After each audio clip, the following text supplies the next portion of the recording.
Yamamu nyina adwe makwa aba United Television so eni ebra so se kase anwumre yensa kan yede esomo ewo omayi emo na channel 360 DSTV ubenya kase boy bi ewo ho asoda wom di anwumeko bi tise special ice ensuo ede ne bo ewo fom ewo dwa so eya to bi ne fa som wa hoho your best point savings and loans and best assurance wo ebo yenchi dom ewo sika FM ene bosian so FM na yinyina emono na ya sign ama this way chocolate drink de ohia enso hie enwekwe ekrai mu ye de nsam no eba de wo ba betie no ebi eni Dr. Muhammadu Bawumia akasa ade atudwase woni mpefe sekwan bia so Ghana fo beto aba ede ama ade atia ononyamfo John Dramani Mahama aba ye beto ye mu no mampanyide da John Dramani Mahama esre enkabo mu eni ese enkunimdie ewo bunu East Mantam no emo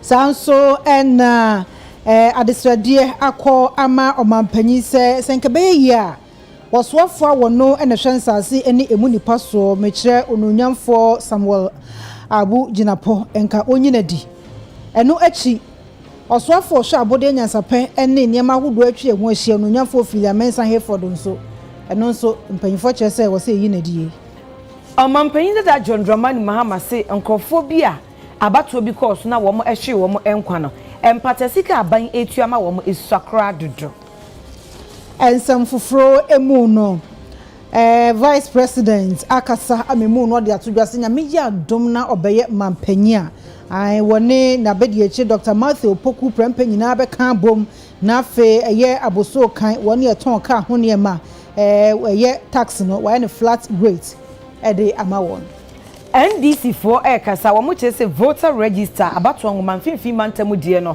wo se nhihwemu ekoso pa eyie na se ebetumi atwran foforo kra yenye essence wonya ne ntie se electoral commission di ahogwo bebredi akoguma se wani enye ho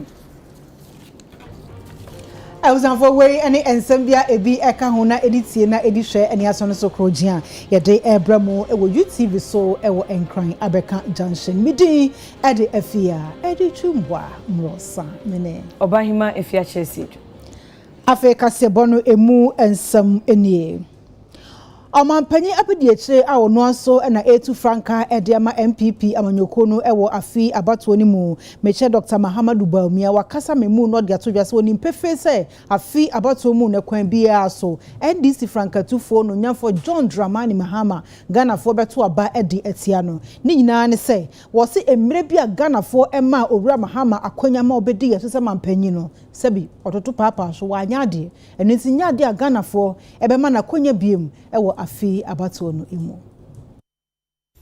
Abraham Ampenya be the His Excellency Dr. Mahmoud Bawumia ene mpanyifo ahodo twetwe nkomo ewo tema central abato mpeso aso no wodi to just say afi abato no eya kensie kese pa eda one mampanyi dada John Dramani Mahama entem na wotimi hunu se enya de mampanyi dada John Dramani Mahama ebetumi edi ne sunkunim ewo kwan bia so ose Abraham no wote abenwa ne so no kane dundum emebu na nya adwuma nye teacher ne nursing trainee allowances otwa mu ni nyina ka ho bi na Ghana fo eto aba editi ano ento nim se enya de Ghana fo be pese ombekosa enkwasum no mu ebiem.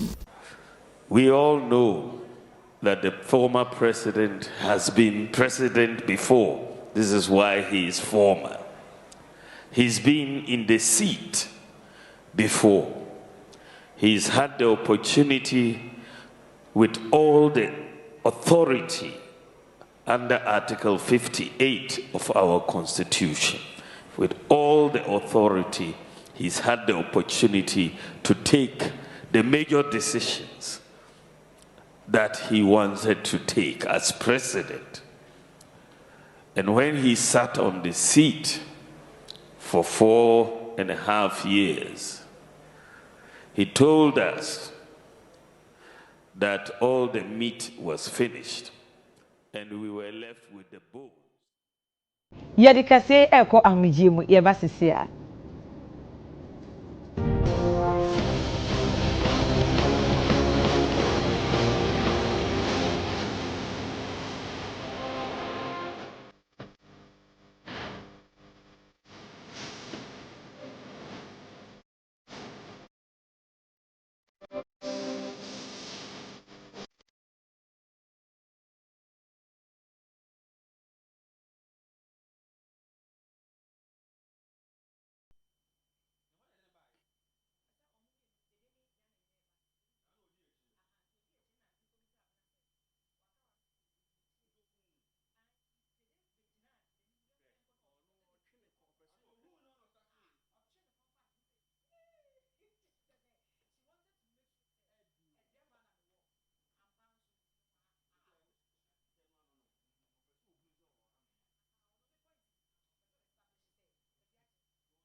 Yama mu nyina akwa abaye to akase no so edi amamo. Omampanyin dada John Dramani Mahama otu franka edi ama NDC amanyuko no esi wo gidie se ayonkofa papa eda NDC en nananom hemfo entem no ebeboa ama enkabo mu akoso na di enkunimdie ama wo mo e wa afia ba ebeto no emu. Yesi enkabom ema enkunimdie na menim se emre atwemu na ensemsem kakra eba yene nananom ntem. But ayame de ayame ahohoa say enne yene nananum akabom ai chese yina ya baako ohimpon Dr. Siama waye te se minu aketwa ai chese meneno yentem ayeye enti me pese obi enhu se enne aye kase NDC ne atebubo ya baako a asembia eni yentem. Enti mi ogidie se yaka abomu edie na enti asebe ye adwuma na yeto abana yebeto ama JM na minua ketwa ono so gina ho ha sanya nanja mo MP no mato abano so amano ye ene etumsio manipa etumsio manipa ye ene si ayarsabia ye ene si school adan ye ene yiyi akwan bibia ayempunto bia yenim se NDC na ye asema nanakan no eyade a ya try to hodada yenim se mo hanyina voltage no eye low kania no ekofom na basro na ekofom na basro ezu na adekra mane basa no adekra mane basa no e wo se yenya substation kese ne de beto atebubo ha netimi peja atebubo amante ne enkrum ha ewo ha nyina etimi peja kanea no emani gina ho ye de ade a friend farmer service center akwam enkrum aban mu ne a friend mechanization center ana tractor station ye de ba bebia ye kwedwuma bia ewo Ghana ha na yenim se atebubo se ba ekwedwuma wi atebubo fi ho enye enti sa tractor station no yedi baako obesi atebubu ha yen ene sister emra training colleges nyina ebedane colleges of education I chese model wo atebubu ha ehwe Seni West Seni East pro ho nyina I chese nkrofo eba school ha na adwea ewo botae da yenim ne se yebe peja facilities ewo ho enti wo hwa colleges of education nibia ya shall say Emma get fund ACC administration block ACC nyoma bebre wo modern so ka ho and so fofia anto ata NDC abai free ho no ama sa enyuma ni nyina akechi enti eyade a yede ato your manifesto mu say your bar facilities in all the colleges of education ye beto aso na ya peja enti modia ewo he ye be upgrade no na ye the facilities ni na besisi ho se na be ya nipa dodo no ebeba Atebubo College of Education se omo ba besua ade. World Bank bosia eye $250 million say wo mai ensa aka ye di bewra ojahoden aso eye energy sector no emu yenya ntiesem na hwebedwafo akeka wo ho age atom de wonsa ahye ase na wei eye sikasem apam meche financial agreement a eda Ghana ban na afen so International Development Association of the World Bank Group entem. This $250 million IDA loan, Honorable Speaker, is intended to strengthen specifically the distribution sector, and has been described in the project. It is to ensure a stable, affordable, and competitively priced power sector. The project has been divided into two, as has been described. 151 million will be used for what they call program for results, and then investment project financing is the second part, which is 108 million. Honorable Speaker, if you look at Ghana's energy sector map, we've been focusing a lot on generation capacity. But what is now our challenge is the distribution sector. Keenly to make sure that the key player in the value chain that must bring the money to make the energy sector viable mainly ECG and NEDCO, are strengthened to be able to perform that important duty. Because without the inflows, we are going to be having challenges. We hear a lot about people talking about take or pay. Madam Speaker, the reason is simple. If I'm coming to invest to build a power plant, I'll look at the energy sector and look at who is bringing the money. And it's CCG, it's NEDCO. If those distribution players are indebted, no investor in his right conscience will invest in our energy sector. And that is why it is critical that we invest. And so to the extent that huge part of this money will deal with the distribution sector, this is very important. But to say that all those issues that were raised, I'm happy has been addressed. But Madam Speaker, we must go back and look at what we've done in the past. We recalled under President John Dramani Mahama, who brought 500 million MCC financing. Millennium Challenge Corporation money of 500 million. Technically, that money was free money. You remember almost 200 million was supposed to be invested in the distribution sector. And we're supposed to strengthen distribution through private sector-led effort. Everybody here recalls PDS. In an attempt by a few people to make money, they failed to follow the right processes. A scandalous PDS emerged, and the Americans angrily took $200 million away. Today we are here borrowing the same 250 million as a loan that the people of Ghana has to pay for it. Let me stand here and say that the people of Ghana must hold the MPP responsible for that 200 million. It is unconscionable that they give you 200 million because of greed. You mess it up, they take the money away, and now you go for a loan to come and do exactly what you were going to use that free money for. That is the reality of what we are doing today.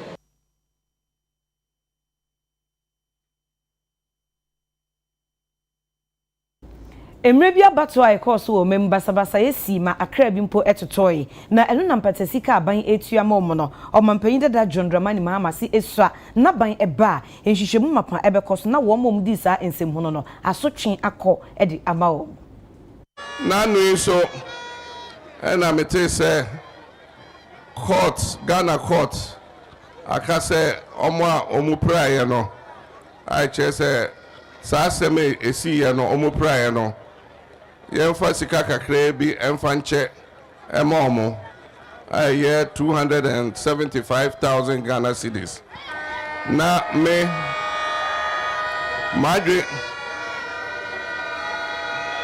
madre ye me se anka sika no be don so kakra echensa enso ye danyame asese court akase yempe bibi kakra ma omo na se NDC din kunem ne eba bibia ewo hobia yebetimi aboa sankrofo no ye dia no so beka ho enso asemesi ye no makase se NDC aban ba ye be ye nhwehwem na hwe nia ema esisa ebi se anya sa nhwehwemu na omo mudi sa wudi sem no anhwe ya ombeko bebia sa akoyesa se omonya asotwe bia enti eno eyasama media to dwadada se yeba yebehwe ni esi ye se na be ya echena enkosi biom every 1992 President Rawlings ebeye mampanyi oye ne obeti bibia ena odema omampanyi nkofo so bone homode edema Professor John Evans Atamils nyame fa ne krensie John Evans Atamils so eye nafa ena odema John Dramani Mahama mijina hey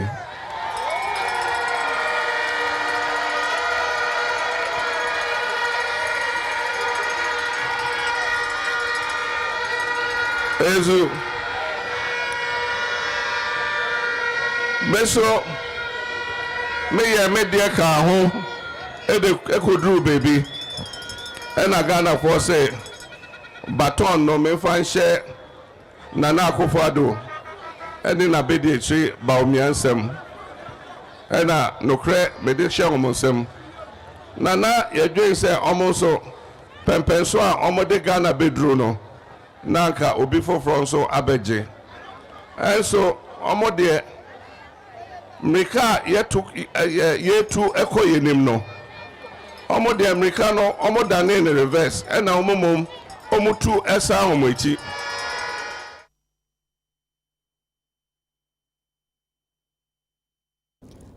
For Yetwa Kasie Bono Eso, Vice Presidential Candidate Emma MPP Amanyokono Dr. Matthew Opoku Prempe, Wakasa Edi Atujasa Nyamiya Domna MPP Edim Kunim Ewo afi abatoɔ ni mu na ɔmo hyɛ adwuma ase a wɔsɔ mbɛma adwadie ayɛ nika ayɛ akɔnɔ ayɛ kɔntɛmbrantem so ɛde ama Ghana adwadifo nyina titiri ɛne wɔne a ɛtɔn kaa ho nneɛma mekyɛ spare parts dealers ɛwɔ ɔman mu ɛne ɔkyɛ sɛ ɛtoɔ tax a wɔn tua no ɔbɛn no flat rate ɛde ama wɔn no.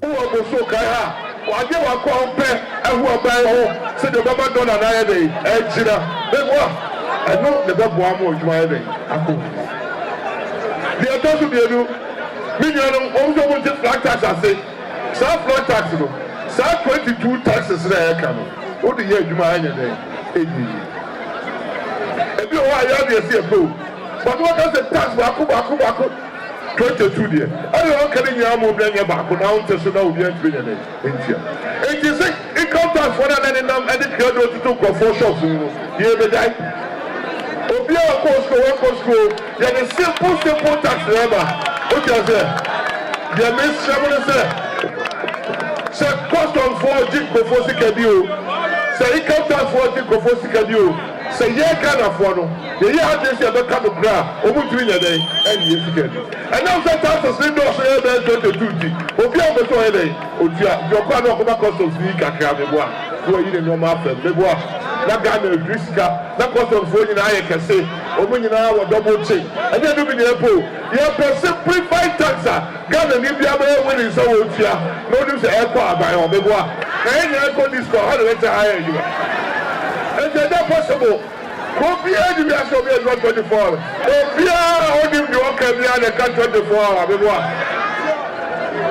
ɛfiri sɛ ekuro biara ɛwɔ wiase biara adwuma a wɔsɛ 24 hours no ɛnyɛ aban na ɛka o meboa na wo adwuma wia no woba anɔpa na wopɔ wo shift no a wɔn na ɛbɛtoa so ɔba deɛ ɔka wɔn ante ase o ɔdo asɛm a ɔkae no ka wayɛ dɛn sɛ kɔnte ase a 3 months after telling us about 24-hour economy, I can't look at a discotheque.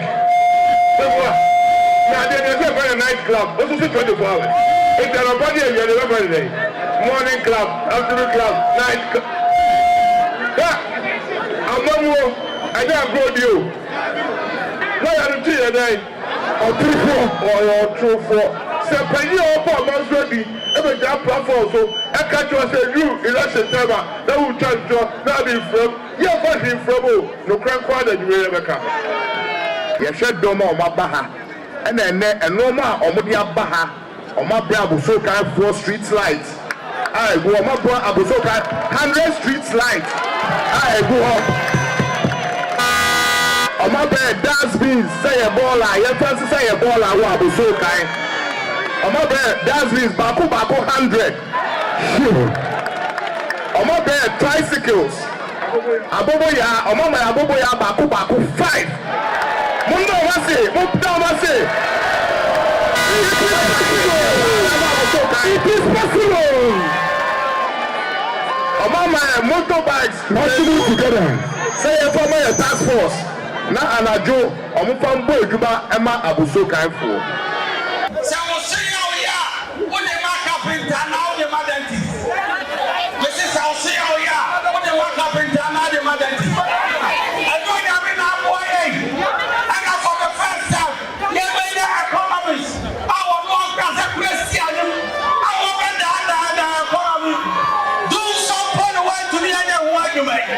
Do something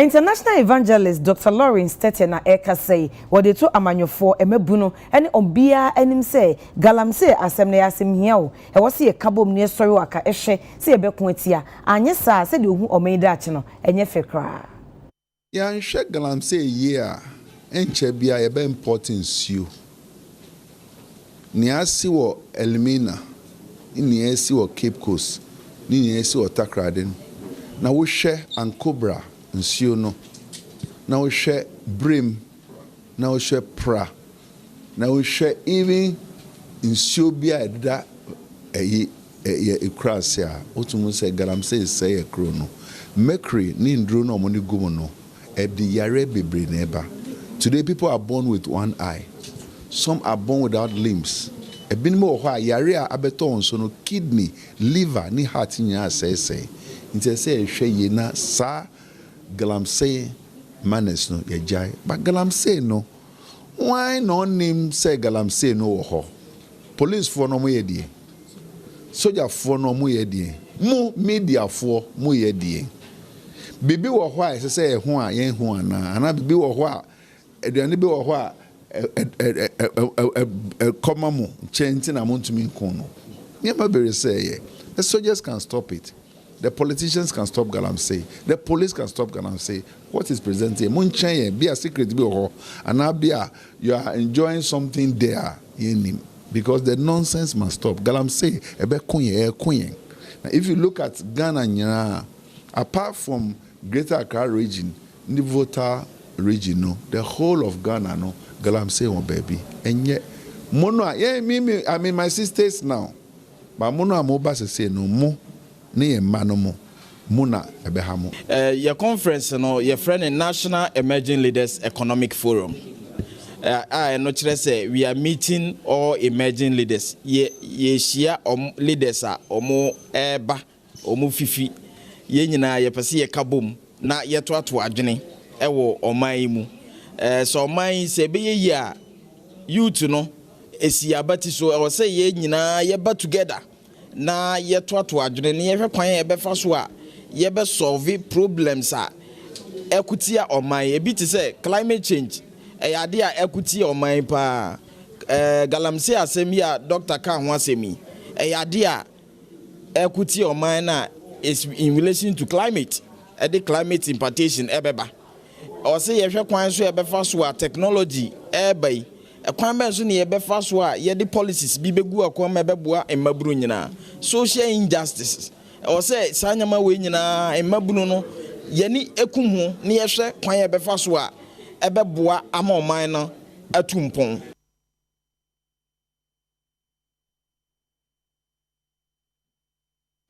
Dr. Mahamadu Baumia enafe eye Dr. Matthew Opoku Prempe womienu aka bom ahyebose womu eba edwaso a eyade a won beye adwumaden ede aboama adwadie aye anika contemporary so aye akono ede ama woni a eton ka ho niema ewo mamu titiru woni a ewo abosoka eno Greater Accra mantemo na sa ensemi bohye ena mrahwebedwani ema Asin Central batom pesua so onunyamfo Kennedy ohne Japan wakasa ede ato woni eton ka ho niema nyinanim se ne die mada sa bohye ya mpanyifo mienu ahenham no mahye no obehwe amomu edi so pepepe abra wo mu ahye wa memu ase ode ato manfo nyina nim se yento oba enfama MPP Vice President so utu abama no be president mu duties no mu tua ne bo den no enioma bebre wom ya see EU tax exempt bank tax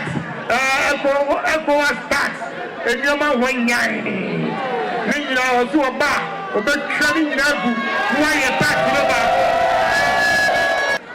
mam ya mob ahoban na aban foforo ba. The alternative is not the best. I'm telling you the gospel truth. The alternative is scary. The Slamo Abaso Kanfo. Senior Dr. Baumia show your boss, Oba flat tax. Make a grand doc. And yes, Mama President Bosu Kai, after Jam flat tax. Now back, why not the media? Not time.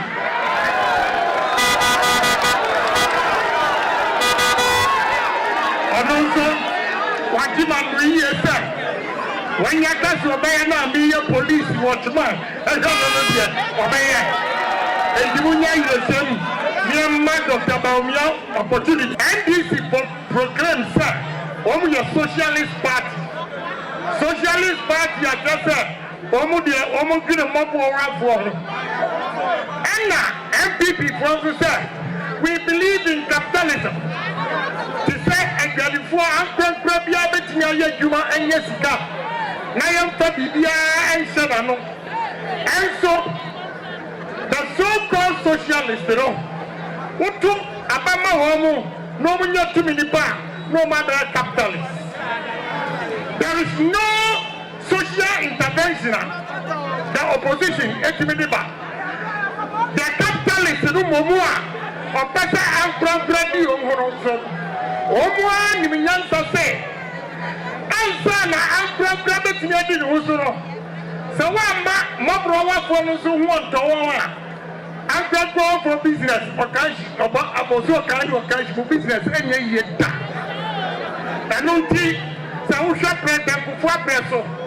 When the capitation granted by a Marco was to another free or start the national health insurance by Osha President and for the MPP and also at the free education. Abba Mommy and Messiah who said opposition for no bar. Send your man way now over to the Vivana. Over to the Vivana. The maximum. So Bible will say Matthew 28 verse 19 to 28. Matthew 28, 19. I said, go and make disciples of all nations. And the one God you me a man so now go cancel back. And you my papa MPP back. One more year and my more power for who do. That's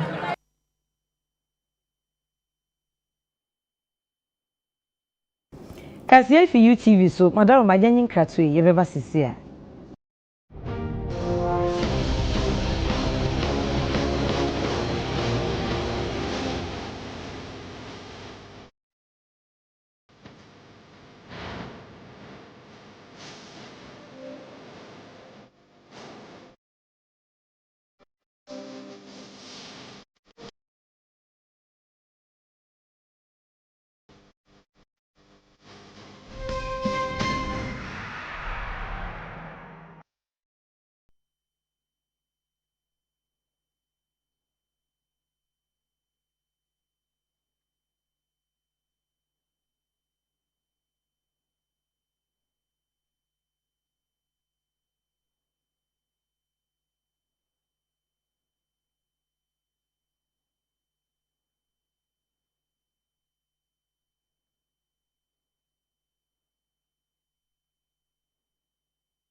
Yamarefo nyina akwa abayetwa ensem no so edi amamo.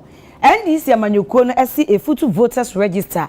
Omanya ntie se electoral commission enam esumase edi omanfo bi a womonto aba wo ho nanka emrakra mom kwan so omudin bekosa abato nkratem no akoshishem enti se sa na tie dia e wo se nhwehwemu mapa ekoso e we efutu voters register no emu nanka beyimpo a tie betwe no fofora yenyensa. Openye awo premier sebedefie akonya ama NDC amanyoko ewo efutu abato mpeswa so eye Owura James Kofianan wadi to just say abra voter transfer exercise no ekoso no enipa 6218 ene transfer omo votes echire no omo beye adesuafo de ene security personnel for dia na eno eye nipa 846 enti wo de kamba akone ho a na enipa 7024 eno EC ankasa ene dan ne die so mo se nansen omehunu se enipa dodo no akosoro kra akodu 9897 na chese nipa 3009 ene edi omo ababe kandada no ho a omuchemu se wo mo asese edi omo ababe ka ho foforo no kra no omo ntimi nchire mu ne eba ya ye transfer omo votes no eba ho enti NDC amanyoko ni chire mu a bibia koso a omo enti ase electoral commission ye voter transfer ewo May akapim June mu na owie no efutu constituency yenya 6218 nkofa woba de wo transfer one aba efi constituencies are all around aba efutu constituency wasanso boy kwan biem the school fo na wona wo ye security ejuma wo so wombra na se wapede wo transfer wo vote na womba transfer wo vote ono so ye wie no yenya aba no 846 ni e de ka ho nti ye de bibia ka ho no chere transfer ayeye ebe efutu constituency no oye 7024 the 7024 year transfer bia also papa ni mu ye du sen constituencies a wo central region nyina na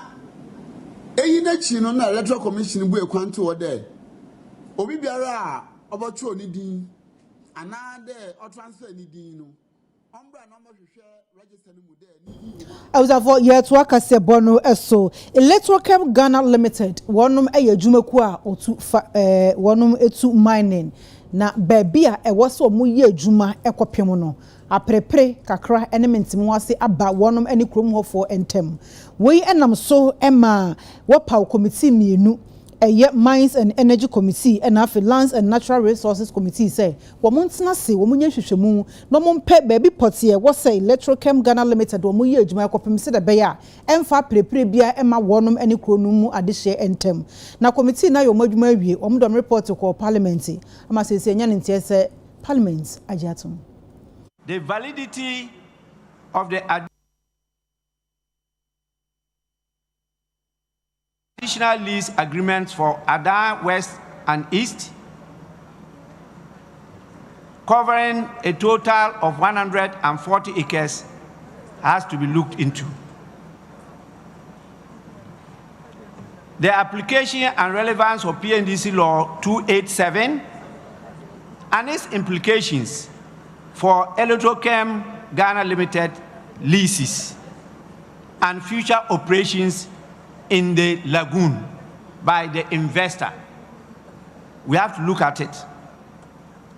The issue of compensation for affected parties. That is an outstanding issue that has not been well addressed. And so there is a need for further engagement with stakeholders in this matter. And the stakeholders, if the committee had gone aground, would have identified all of them, but they include the Ada Salt Association, some community leaders, traditional authorities, and other stakeholders. I will want you to engage further to ensure a fair, transparent, and peaceful resolution of this dispute. And so I direct that the Committee on Lands and Natural Resources continue to engage the parties to establish the area of concession now available to the investor. 2, we have to look at the livelihoods of the local communities, particularly the small-scale salt mining group. And so I direct the Committee on Employment, Labor Relations, and Pensions to engage with the stakeholders to try to resolve this matter. There are a lot of outstanding welfare issues they have to look at. As much as the company is concerned about the area that they've given to them, they are not satisfied. And so with your mediation, you could solve the differences between the parties. 3, the cultural and spiritual significance of the lands involved. To mention a few, the cemeteries, the sacred sites, and the traditional spaces.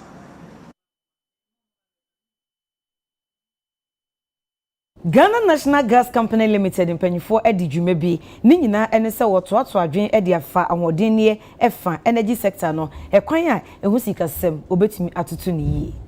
Dedi kan Ghana Gas na organize here, but the whole energy sector, particularly the power sector, any share hane.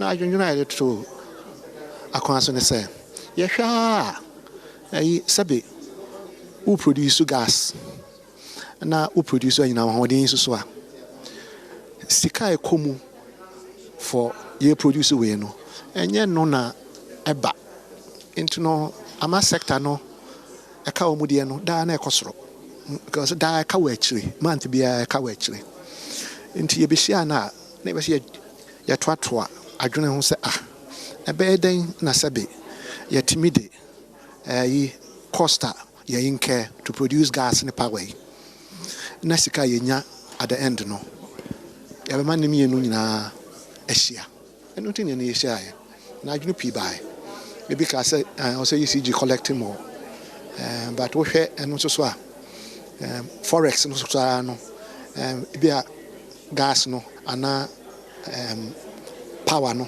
obeto na bia exchange rate no 1 to 10 bear 3 months be 15 and also so hard kakra. We are trying to also see how we can address forex changes because I know so a higher power odwene ho a say ECG na Ghana Gas ekoto bibia omukoto gas no kra no a and omukoto bibi e de aye omu facilities no a omu turn in dollars na so oton anyina mahode ma meniwa oji cedis na cedis no exchange rate no ebia na wosoro pa enti na ama dollar no mu aya enti eno ya de adwene ho ye beboa Ghana Gas ye beboa ECG ye nyina ye ya adwen se beboa omo na omo etimi aye omo adwuma because omo kɔ fom a economy so ebe kɔ fom aye bills aye companies a Ghana Gas ma omo product their bills eso omo tua but ni nyina so ekugina ECG so because the ECG Ghana Gas ema gas ema IPP's gas ema VRA gas no more de my electricity na ECG intime njiji scanner ha Ghana Gas operations.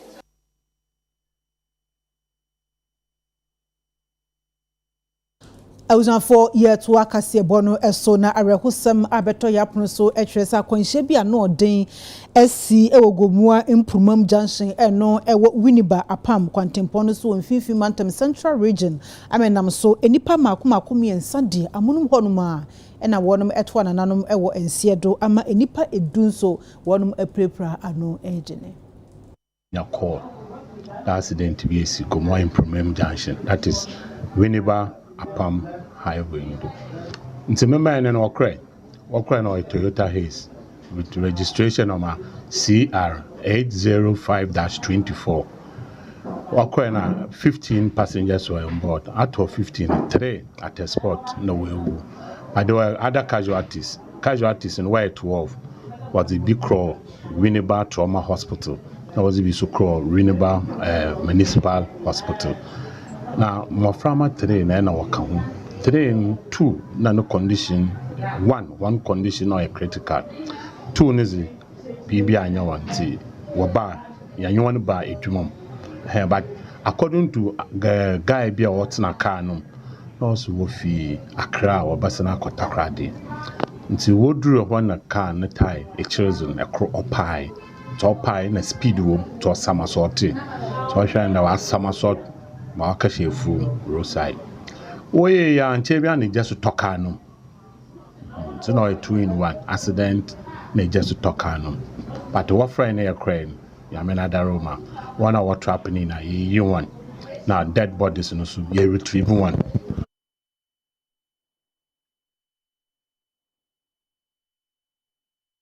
2024 National Youth Conference akoso na asia na kwanhyerefo panyina oda special group of companies ano Dr. Ernest Oforisapon okokasaye odiafutu ama emebru nyina ese wani abra wasisu awomo eba no emma wontoto bibia se ewa brabom wadwe no enye adwuma afi womu ensi gina ya eye papa na eno ene anamonto ahoro a so omo keka boma ebetumi aboa amadachi watumi edi. Dr. Ernest Oforisapon Edinsemi Etudra Ewo Afi National Youth Conference International Youth Fellowship Ghana ene Ministry of Youth and Sports ene National Youth Authority ekambo mu edehyeso na dwumedi emebunu dodo na ene kopie asebia na yetro mo kwanya hodo mbetimi afa omunimdie so ene akwanya hodo wo no so aboa mo mudache etimi SP eho ena Dr. Ernest Oforisapon etu emebunu ne fo ehyo mu nkran se mo mpa ba de biara omunyere wo mo ho na kwenye bi omubenya bia no omumfa so emfa mpre bibi. From my experience, I can tell you I have seen it all. Most of the challenges that you would encounter on the business front, I have gone through it. However, in all my many years in business, there is a common thing that I have found in every successful businessman. They are consistent with their goal, they are passionate, business-oriented, and they never give up in anything that they do. What you need to understand is that the path to success is hardly a straight line. It is often filled with ups and downs. There will be moments when you would want to give up, especially when setback seems overwhelming. It is precisely during those moments that perseverance becomes crucial. Remember, every challenge is an opportunity to learn and improve.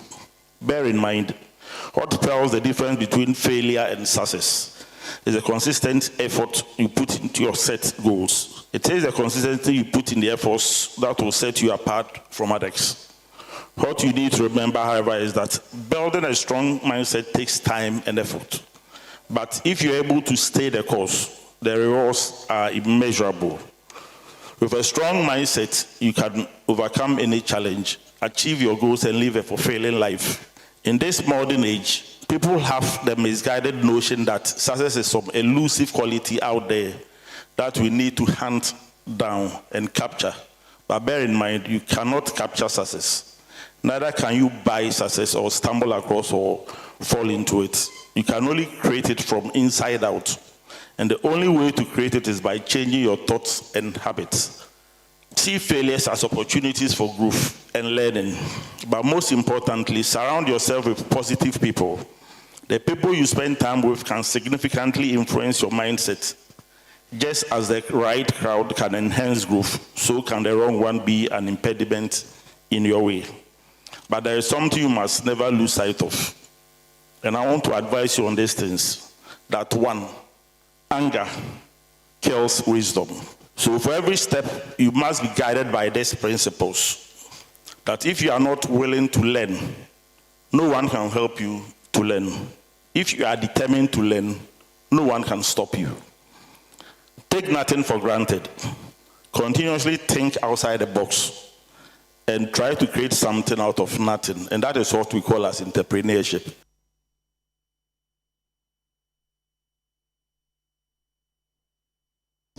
Awuzanfo Kasia Bono SC na ye ka wo se anwumre wokoda ya no abomodin na watwetwe wosi kama anidiem wo so anopanso a na wasa aye ne saa ede amaye ekobasa wubie wanum a enka na eba no ya ne koyi ene ma wosinso eye fitaa na sasa da yesun ebetumi abamu dia ene Pepsodent cavity fighter enu ne betumi aboa ma wosin eye fitaa na enka eba no so aye correct. And afe a Pepsodent charcoal no so ho your Pepsodent Helba and afe Pepsodent triple protection ni na Pepsodent betumi ama wonum aye kama pa na was it with Pepsodent dear every smile matters papa abusuafo na me kai mo se matade ehemi ya pam na kama pa na say collections Ghana say collections GH one ne pam ye number no 0533 481313 ya no amana pambia ma na metinu nso Living God Salon Madam Santoa boy we che me kwa no mayi ato ho kama number ni 0244829682 so what's closet me that is so share me atade 0243 508 and a classic trend beauty studio AMT emame obahima efia chesedu menen efia edu chumwa mrosa yadamase emamomo enisha enyado